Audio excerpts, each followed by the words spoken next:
Hi friends, आप सभी का स्वागत है एक बार फिर से हमारे यूट्यूब चैनल सरकारी महात्मा पे। और मैं एसके राणा। दोस्तों, आज का हमारा चैप्टर है भारत का परिचय। इस चैप्टर से विभिन्न प्रकार के एग्ज़ामों में बहुत सारे प्रश्न पूछे जाते हैं। खास करके तो railway, SSC, BPSC, UPSC, banking आदि एग्ज़ामों में बहुत सारे क्वेश्चन इस चैप्टर से पूछे जाते हैं। तो दोस्तों, बहुत सारे स्टूडेंट क्या करते हैं, इसको रटने का प्रयास करते हैं। तो रटिएगा तो ज़्यादा, तो कुछ दिन में भूल जाइएगा। तो दोस्तों, हम लोग इसको क्या करेंगे, डायग्राम के सहारे इसको कंसेप्ट लेंगे और इसको समझने का प्रयास करेंगे। तो चलिए दोस्तों, स्टार्ट करते हैं। हम लोग इस चैप्टर में सबसे पहले हम लोगों को देखना है पड़ोसी देशों का नाम, यानी कि भारत का जो अगल बगल में पड़ोसी देश है उसका नाम जानेंगे। सेकेंड पॉइंट रहेगा भारत का स्थलीय और जलीय सीमा, यानी कि भारत का स्थलीय सीमा कितना है और जलीय सीमा की लंबाई कितना है। थर्ड पॉइंट हमारा रहेगा पड़ोसी देशों के साथ सीमा, यानी पड़ोसी देशों के साथ सीमा की लंबाई कितना है। फिर चौथा पॉइंट रहेगा पड़ोसी देशों के साथ सीमा रेखा का निर्धारण, यानी कि जो हमारा पड़ोसी देश है, जो भारतीय पड़ोसी देश है, उसके बीच में सीमा रेखा का निर्धारण किया गया है, उस सीमा रेखा का क्या नाम है वो देखेंगे। और पांचवा पॉइंट हमारा रहेगा भारत में द्वीपों की संख्या, यानी कि भारत में द्वीपों की संख्या कितना है, बंगाल की खाड़ी में द्वीप कितना है, लक्षद्वीप में द्वीपों की संख्या कितना है। तो इन सभी पॉइंटों को इस चैप्टर में आज हम लोग देखने वाले हैं। तो चलिए सबसे पहले हम लोग स्टार्ट करते हैं पड़ोसी देशों का नाम। तो यहाँ पे हम लोग देखते हैं दोस्तों, भारत का उत्तर पश्चिम में स्थित पड़ोसी देश पाकिस्तान है। पाकिस्तान। और पाकिस्तान में स्थित पड़ोसी देश अफगानिस्तान है। अफगानिस्तान। और भारत के उत्तरी पड़ोसी देश चीन है। भारत का उत्तरी पड़ोसी देश कौन है? चीन है। और इधर ये पड़ोसी देश नेपाल है। दोस्तों, एक बात हम लोग और जानते हैं, यहाँ नेपाल के नीचे बिहार है, यानी कि क्वेश्चन कभी कभी ऐसे भी आता है बिहार का उत्तरी पड़ोसी देश कौन है, तो बिहार का उत्तरी पड़ोसी देश नेपाल है। और इधर ये पड़ोसी देश हमारा क्या है, भारतीय पड़ोसी देश भूटान। दोस्तों, कुछ दिन पहले यहाँ पे डोकलामा विवाद हुआ था, जिसमें भारतीय सैनिक और चीन के सैनिक आपस में झड़प गए थे। और यहाँ पे हमारा पड़ोसी देश हो जाएगा म्यांमार। पहले इसको दोस्त बर्मा के भी नाम से जाना जाता था। पहले इसको बर्मा के नाम से भी जाना जाता था। और यहाँ पड़ोसी देश हो जाएगा भारतीय पड़ोसी देश बांग्लादेश।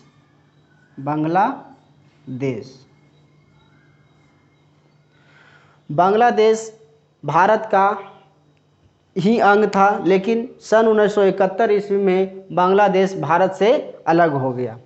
और इधर बंगाल की खाड़ी है, इधर अंडमान निकोबार द्वीप समूह है, इधर अरब सागर है, इधर लक्षद्वीप है, और एक हमारा जलीय पड़ोसी देश मालदीव है, और इधर श्रीलंका है।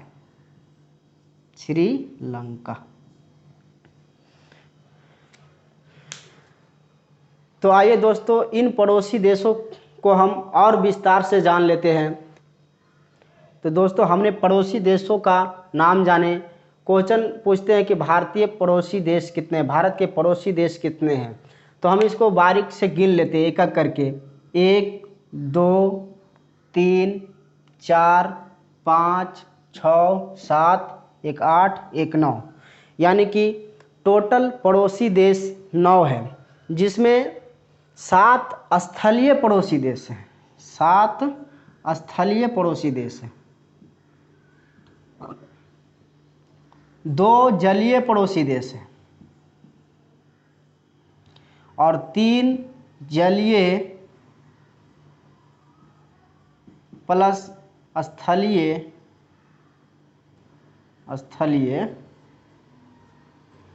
पड़ोसी देश हैं। तो यहाँ हम देखते हैं कि 7 स्थलीय पड़ोसी देश कौन है, 2 जलीय पड़ोसी देश कौन है, 3 जलीय प्लस स्थलीय पड़ोसी देश कौन है। तो सबसे पहले हम लोग देखेंगे 7 स्थलीय पड़ोसी देश। तो 7 स्थलीय पड़ोसी देश अफगानिस्तान हो जाएगा, पाकिस्तान हो जाएगा, चीन हो जाएगा, नेपाल हो जाएगा, भूटान हो जाएगा, म्यांमार हो जाएगा और बांग्लादेश। ये सभी 7 स्थलीय पड़ोसी देश हैं। अब बात करते हैं 2 जलीय पड़ोसी देश। तो 2 जलीय पड़ोसी देश हमारा हो जाएगा श्रीलंका और मालदीव, यानी कि 2 जलीय पड़ोसी देश मालदीव और श्रीलंका हो गया। तीसरा देखेंगे 3 जलीय प्लस स्थलीय पड़ोसी देश। तो 3 जलीय और स्थलीय दोनों से है, तो बांग्लादेश जलीय प्लस स्थलीय दोनों हैं, म्यांमार जलीय प्लस स्थलीय दोनों हैं और इधर एक पाकिस्तान जलीय प्लस स्थलीय पड़ोसी देश है। तो दोस्तों हमने यहाँ क्या देखा कि भारत का कुल पड़ोसी देशों की संख्या 9 है, जिसमें 7 स्थलीय पड़ोसी देश है, जिसमें 2 जलीय पड़ोसी देश है और 3 जलीय और स्थलीय पड़ोसी देश हैं। तो यहाँ ये पॉइंट हमारा क्लियर हो गया, पड़ोसी देशों का नाम और कितने पड़ोसी देश है। ठीक है, ये पॉइंट हमारा क्लियर हो गया। तो अब चलते हैं दूसरा पॉइंट में, भारत का स्थलीय प्लस जलीय सीमा की लंबाई। तो भारत का जलीय और स्थलीय सीमा की लंबाई, सबसे पहले हम स्थलीय सीमा की लंबाई देखते हैं। तो स्थलीय सीमा की लंबाई यहाँ से यहाँ तक, यानी कि यहाँ से लेके यहाँ तक भारत का स्थलीय सीमा की लंबाई हो जाएगा 15,200 किलोमीटर। यानी कि भारत का स्थलीय सीमा की लंबाई हो जाएगा हमारा 15,200 किलोमीटर। तो प्यारे दोस्तों 15,200 किलोमीटर है स्थलीय सीमा की लंबाई। इसमें हमको देखना है सबसे ज़्यादा लंबा सीमा, यानी कि सबसे ज़्यादा लंबी सीमा कौन सा पड़ोसी देश बनाता है। ये 15,200 किलोमीटर में ये बांग्लादेश है, जो 4096 यानी कि 4,096 किलोमीटर ये सीमा बनाता है भारत के साथ में, जो सबसे अधिक है, जो इन पड़ोसी देशों से सबसे अधिक है। आपको लग रहा होगा कि ये चाइना है, चाइना सबसे ज़्यादा लंबा सीमा बनाता है, लेकिन ऐसा नहीं है। बांग्लादेश सबसे ज़्यादा लंबी सीमा साझा करता है भारत के साथ में, और कितना करता है 4,096 किलोमीटर। यहीं पर और देखें तो अफ़गानिस्तान सबसे छोटी सीमा वाला पड़ोसी देश है, जो मात्र 106 किलोमीटर भारत के स्थलीय सीमा से साझा करते हैं। तो यहाँ हमने 2 चीज़ देखा कि सबसे लंबी सीमा वाला पड़ोसी देश, भारतीय पड़ोसी देश कौन है, तो बांग्लादेश। सबसे छोटी सीमा वाला भारतीय पड़ोसी देश कौन है, तो अफ़गानिस्तान। अब हम लोग नीचे बात करते हैं जलीय सीमा की लंबाई। तो भारतीय जलीय सीमा की लंबाई कितना है, तो यहाँ से यहाँ तक मतलब ये जलीय सीमा की लंबाई कितना है, तो 6100 किलोमीटर। कुल जलीय सीमा की लंबाई कितना है, 6100 किलोमीटर, यानी कि कुल जलीय सीमा की लंबाई 6100 किलोमीटर। और दोस्तों भारत का बहुत सारा छोटा छोटा द्वीप है, बहुत छोटा छोटा द्वीप है। जैसे तो द्वीपों की कुल संख्या 247 है। उन द्वीपों का भी यदि जो क्षेत्रफल मिलाया जाए तो भारत का कुल यानी कि संपूर्ण जलीय क्षेत्रफल, भारत का संपूर्ण जलीय क्षेत्रफल हो जाएगा 16.5 किलोमीटर। ये भारत का जलीय सीमा है 6100 किलोमीटर। और सभी को यदि जो मिला दिए, कुल द्वीपों का भी क्षेत्रफल यदि जो मिला दिया जाए तो कुल संपूर्ण जलीय क्षेत्रफल 16.5 किलोमीटर हो जाएगा। अब बात करते हैं, हमारा ये भारत का स्थलीय सीमा और जलीय सीमा हो गया। अब पड़ोसी देशों के साथ सीमा का निर्धारण, पड़ोसी देशों के साथ सीमा का निर्धारण, थर्ड पॉइंट हम लोग देखेंगे। तो यहाँ सबसे पहले हम लोग स्टार्ट करते हैं, जब पाकिस्तान भारत से अलग नहीं हुआ था तो इधर डुरंड रेखा एक था, डुरंड रेखा, डुरंड रेखा, इसका निर्धारण 1896 में किया गया था। डुरंड रेखा, जब पाकिस्तान भारत से अलग नहीं था तो डुरंड रेखा 1896 वाला डुरंड रेखा किनके किनके बीच में था, तो भारत और अफगानिस्तान के बीच में। जब भारत से पाकिस्तान अलग हो गया तो डुरंड रेखा किसके किसके बीच में हो गया, पाकिस्तान और अफगानिस्तान के बीच में। क्वेश्चन पूछा जाता है कि डुरंड रेखा किन दो देशों के बीच में स्थित है, तो हमारा जवाब क्या रहेगा, पाकिस्तान और अफगानिस्तान, नहीं कि आप भारत और अफगानिस्तान के बीच में आंसर दीजिएगा, तो ये गलत हो जाएगा। सेकेंड देखते हैं, रेड क्लिफ रेखा, रेड क्लिफ रेखा, रेड क्लिफ रेखा, इसका निर्धारण 1947 में हुआ जब भारत से पाकिस्तान अलग हो गया। और इसका नेतृत्व किसने किया था, सर रेडक्लिफ किया था। यानी कि सर रेडक्लिफ के नेतृत्व में रेडक्लिफ रेखा का निर्धारण हुआ। और निर्धारण कब हुआ, 1947 में। और कौन कौन देश के बीच में, भारत और पाकिस्तान के बीच में। क्वेश्चन पूछा जाता है रेडक्लिफ रेखा किन दो देशों के बीच में स्थित है, तो हमारा जवाब क्या रहेगा, भारत और पाकिस्तान के बीच में। इधर अरुणाचल प्रदेश तरफ देखते हैं, एक मैकमोहन रेखा है जो सर मैकमोहन के नेतृत्व में निर्धारित किया गया था। मैकमोहन रेखा, इसका निर्धारण 1914 में हुआ।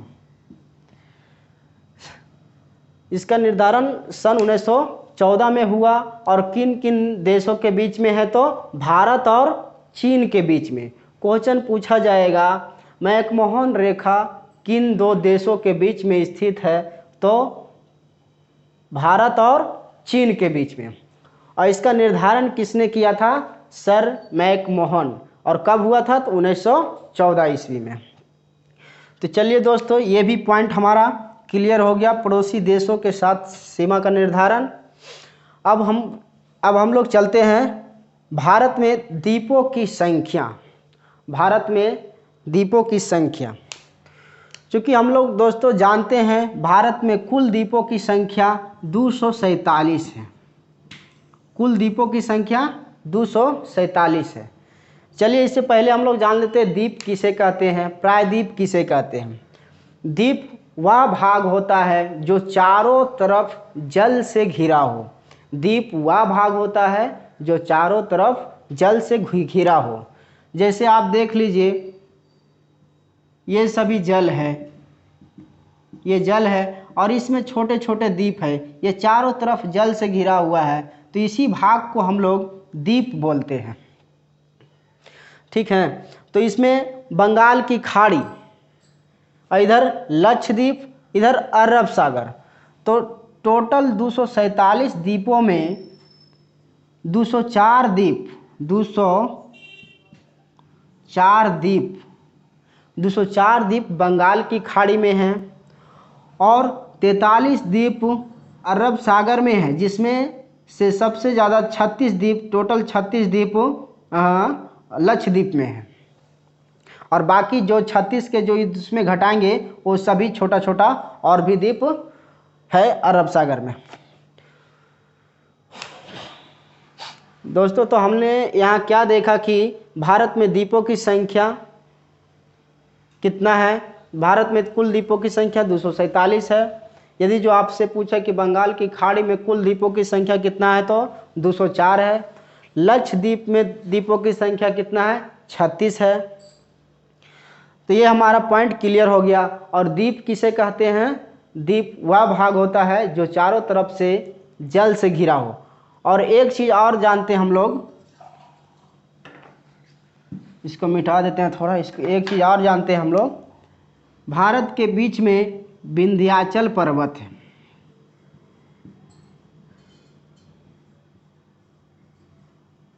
भारत के बीचों बीच में विंध्याचल पर्वत है। अब विंध्याचल पर्वत के ऊपरी भाग को हम लोग उत्तर भारत के नाम से जानते हैं, उत्तर भारत के नाम से जानते हैं। और विंध्याचल पर्वत के नीचे वाला भाग को हम लोग दक्षिण भारत के नाम से जानते हैं, दक्षिण भारत के नाम से जानते हैं। और इस दक्षिण भारत को एक और नाम से भी जानते हैं, प्रायद्वीपीय भारत। अब सोच रहे होंगे कि प्रायद्वीपीय भारत इसको क्यों कहते हैं। तो प्रायद्वीपीय भारत यानी कि प्रायद्वीप उस भाग को कहते हैं जो 3 ओर जल से घिरा हो और 1 ओर स्थल से घिरा हो, उस भाग को हम लोग प्रायद्वीप कहते हैं। इधर जो भी राज्य पड़ते हैं वो सभी प्रायद्वीपीय राज्य है, क्योंकि वो इसका 3 भाग जल से घिरा हुआ रहता है और 1 भाग स्थल से घिरा होता है। इसलिए हम लोग प्रायद्वीपीय राज्य कहते हैं। या फिर नीचे वाला भाग को हम लोग, विंध्याचल पर्वत के नीचे वाला भाग को हम लोग प्रायद्वीपीय भारत के नाम से जानते हैं, या फिर दक्षिणी भारत के नाम से भी जानते हैं। बहुत सारे क्वेश्चन के आंसर के ऑप्शन में दे देते हैं दक्षिण भारत नहीं दे करके प्रायद्वीपीय भारत दे देते हैं, तो स्टूडेंट उसमें कन्फ्यूजन कर जाते हैं। कन्फ्यूजन नहीं करना है, दक्षिण भारत को ही प्रायद्वीपीय भारत कहते हैं।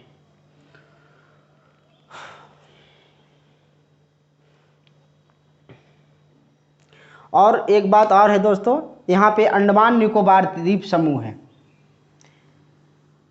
जब भारत पर अंग्रेजी हुकूमत था तो काले पानी का सज़ा दिया जाता था। तो काले पानी का सज़ा इसी अंडमान निकोबार में एक जेल का नाम है सेलुलर जेल, सेलुलर जेल। इसी जेल में ही काला पानी का सज़ा दिया जाता था, काला पानी का सज़ा दिया जाता था। तो दोस्तों हम लोग भारत का परिचय से जो भी पॉइंट था उसे अच्छी तरह से देखा और समझने का प्रयास किया। आप इसको रटने का प्रयास नहीं करें और इसको माइंड में एक डायग्राम के द्वारा सेटअप करें, तभी आपको बहुत लॉन्ग टाइम के लिए याद रहेगा, बहुत लंबे समय तक के याद रहेगा। नहीं तो आप रट्टा मारिएगा तो तुरंत भूल जाइएगा। तो चलिए दोस्तों, ये चैप्टर यहीं पर समाप्त करता हूँ। और वीडियो से आपको कुछ सीख मिला हो तो मेरे चैनल को सब्सक्राइब करिए और वीडियो को लाइक करिए और शेयर करिए। तब तक के लिए टाटा बाय बाय।